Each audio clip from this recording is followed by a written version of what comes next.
Neat re exam కోసం విద్యార్థులను సెంటర్లకు అనుమతిస్తున్నారు. మరింత సమాచారం మా ప్రతినిధి శివరామకృష్ణ హైదరాబాద్ ఎల్బీ నగర్ నుంచి ప్రత్యక్ష ప్రసారం ద్వారా అందిస్తారు.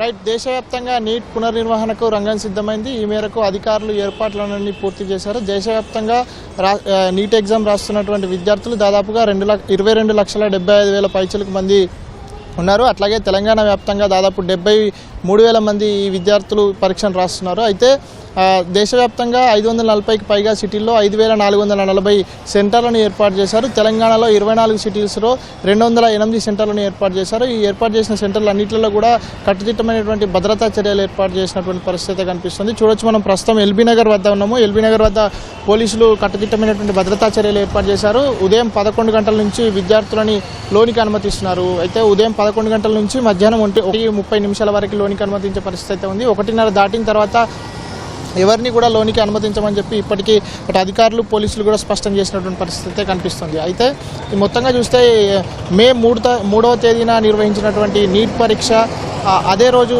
పరీక్ష పత్రం లీక్ అయినటువంటి ఆరోపణలు, ఆ తర్వాత జరిగినటువంటి పరిణామాలు దేశవ్యాప్తంగా దుమారం రేపినటువంటి పరిస్థితి చూడొచ్చు మనము. దీని తర్వాత మళ్ళీ కేంద్ర ప్రభుత్వ అనుమతితో నేషనల్ టెస్టింగ్ ఏజెన్సీ ఏదైతే ఉందో ఎగ్జామ్ శాంటిటీ దెబ్బతిన్నదన్న ఉద్దేశంతో మళ్ళీ పరీక్షను నిర్వహించేందుకు ముందుకొచ్చింది.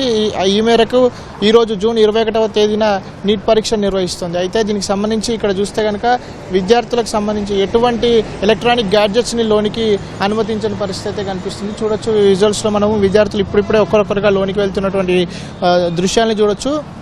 ఉదయం 11 గంటల నుంచి మధ్యాహ్నం 1:30 వరకు అయితే లోనికి అనుమతిస్తున్నారు. అయితే దీంతో పాటు ఇక్కడ ఎటువంటి ఎలక్ట్రానిక్ గ్యాడ్జెట్స్ ఏవైతే ఉన్నాయో, సెల్యులర్ డివైస్ కానీ, ఇయర్ ఫోన్స్ కానీ, అట్లాగే బ్లూటూత్స్ కానీ, లేదంటే తినుబండారాలు కానీ, జ్యువెలరీ కానీ, కెమెరాస్ కానీ, గాగుల్స్ కానీ ఏవి కూడా లోనికి అనుమతించిన పరిస్థితి అయితే కనిపిస్తుంది. అయితే దీంతో పాటు అట్లాగే వీళ్ళకు ఆధార్ కానీ, లేదంటే అడ్మిట్ కార్డుతో పాటు ఫోటో అడ్మిట్ కార్డుతో పాటు 2 ఫొటోస్, ఏదైనా ఒకటి వ్యాలిడ్ గుర్తింపు కార్డును తీసుకొని వస్తే లోనికి అనుమతిస్తున్నటువంటి పరిస్థితి కనిపిస్తుంది. అయితే ఈ పరీక్ష దాదాపుగా ఇది గతంలో 3 గంటల పాటు ఉండేది, 180 నిమిషాలు ఉండేది. ఈసారి 195 నిమిషాలు, అంటే 3 గంటల 15 నిమిషాలకు పెంచారు. ఈ పరీక్ష దాదాపు ఈరోజు మధ్యాహ్నం 2 గంటలకు ప్రారంభమైనటువంటి పరీక్ష సాయంత్రం 5 గంటల 15 నిమిషాలకు పూర్తి కానుంది. సో ఇవి మొత్తంగా ఈ ఎల్బీ నగర్ వద్ద ఉన్నటువంటి తాజా పరిస్థితి.